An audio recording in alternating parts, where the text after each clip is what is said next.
এইমাত্র পাওয়া খবর, আবহাওয়া অধিদপ্তর বাংলাদেশের পূর্ব দক্ষিণাঞ্চল ও দক্ষিণ পশ্চিমাঞ্চলের সামুদ্রিক এলাকায় ৭ নম্বর বিপদ সংকেত জারি করেছে।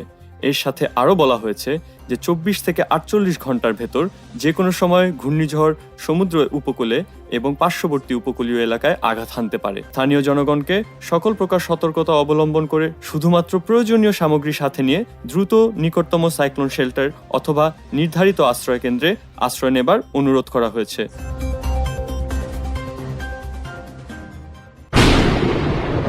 আরে মোশারফ, জ্বর আইতে আছে, টিভিটা বা দুহান পাট বন্ধ করে চেয়ারম্যানের বাড়িতে লো, সবাই একখান হইতে আছে।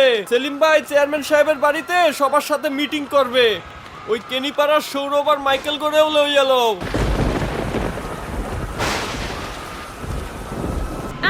আপনারা খাবার পানির বোতলগুলো সাবধানে সঞ্চয় করে ব্যবহার করেন। আরিফ জোলেখাদের একটা খবর নেই।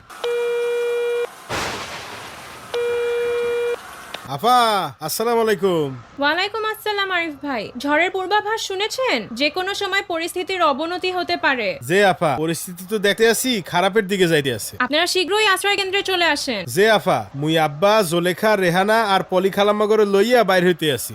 সাবধানে এসেন, কিন্তু আপনাকে তো বলার প্রয়োজন নেই, তবুও মনে রাখবেন জোলেখা আপা গর্ভবতী, আর পারলে আশেপাশের মানুষজনকে সাথে নিয়ে এসেন। কেউ আলাদা হয়ে পড়লে পুনরায় মিলিত হওয়ার জন্য একটি নির্দিষ্ট জায়গা আগে থেকেই ঠিক করে রাখুন। কথা খারাপ কর নাই আফা, ওইখানে তো মেলা মানুষ হইবে, মোরা যাইয়া আমনেরে ফোন দেবো আনে। ঠিক আছে আরিফ ভাই। যে আফা, যে আসসালামু আলাইকুম। মনে রাখবেন, নিলে পূর্বাভাস জেনে পূর্ব প্রস্তুতি, বাঁচবে জীবন ও কমবে সম্পদের ক্ষয়ক্ষতি। প্রযোজনায় step project consortium, Action Against Hunger, Cordaid, Plan International, United Purpose. আর্থিক সহযোগিতায় ইউরোপিয়ান ইউনিয়ন, হিউম্যানিটেরিয়ান এইড।